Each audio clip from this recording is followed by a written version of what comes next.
Prayer. How has prayer, how has serving the Christian God helped black people throughout all these years?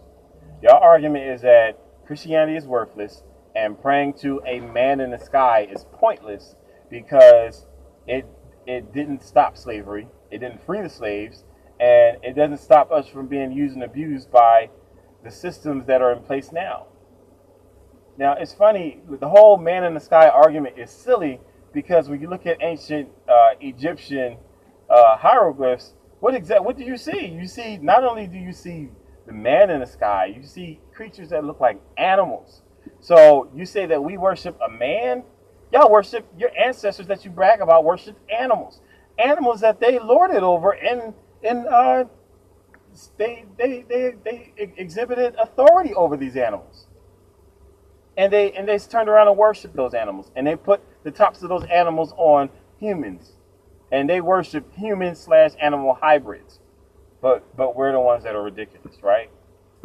Now, as for prayer. Now, I could say, well, we actually are not slaves anymore.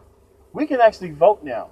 We can actually go into restaurants that we desire now. We do not have to sit at the back of the bus. We cannot, for the most part, it still happens, but there is a much better level of protection in terms of somebody just coming after us in the middle of the day trying to get us. It's nowhere near where it ought to be because we're still not giving them respect as people as we should be. However, things are considerably better than what happened back in the day. You can argue that all you want. I guarantee you that if our ancestors who lived in slavery could be resurrected and could walk the streets today, I guarantee you they would smack you for saying that things haven't changed. They would smack you. Now, obviously things are not perfect. They're not perfect at all. They're nowhere near where they need to be, but they are not the same. Be honest. You want white America to be honest about history, but you're not honest about history yourself. Now, in regards to prayer, I could talk about how things have improved for black people. I'm not going to do that right now. I could talk about personal testimony. I'm not going to do that right now. So if I ask you, what has Hotep done for you? What has Hotep done for black people, right? Now, one of the first things you would probably do is appeal to personal testimony. Well, it's for me personally, it's given me a sense of self-worth. It's changed how I view my body. It's changed how I view my brothers and sisters. I eat healthier now. I'm more aware of the traps and the schemes of the government and all kind of stuff that you could say that Hoteping and being conscious has improved your quality of life. And I wouldn't doubt any of those things at all. But if you were to use those arguments, I could use the same arguments about my faith. And there are millions of Christians around the world, black Christians, who would use the same arguments to justify, or not even justify, but to give evidence that their faith has validity and it has effect. Now, when it comes to what happened in the past in this country, and what happened in Africa, and what happens in Africa, in regards to the rape and the pillage and the use and abuse of the land by foreigners.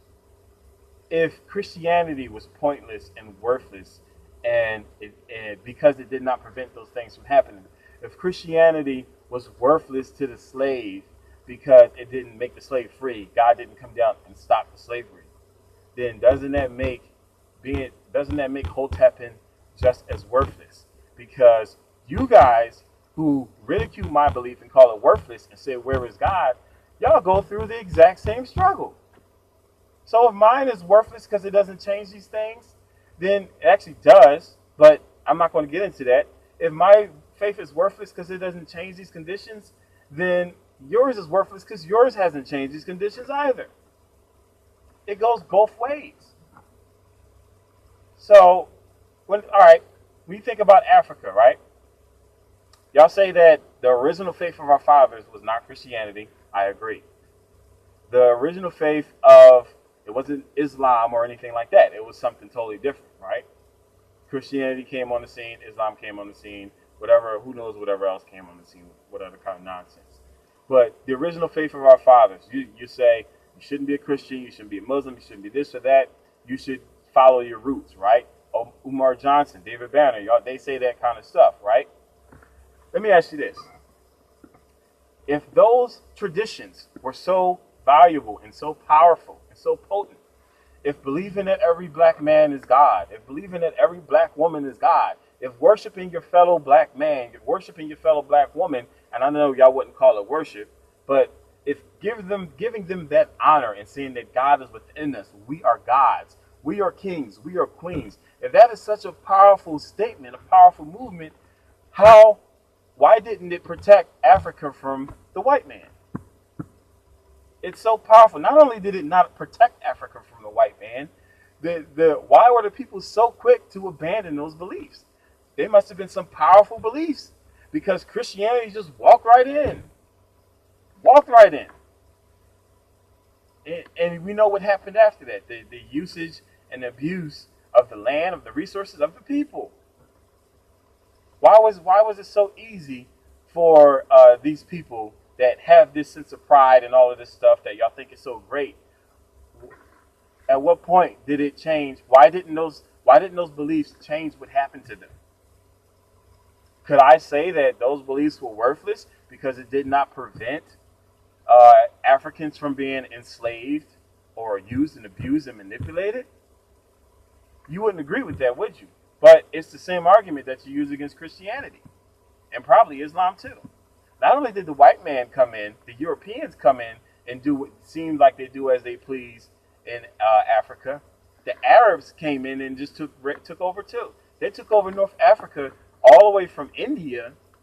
They took over Africa from India all the way over to the end to Spain. Now, yeah, Spain is not part of Africa, but they took over part of Spain too. Like, they took over, like, that is ridiculous.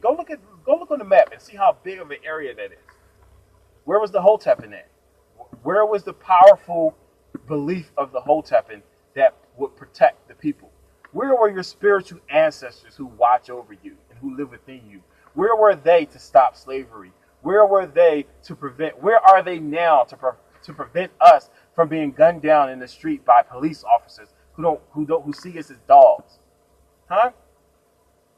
Where are your ancestors who are overwatching us?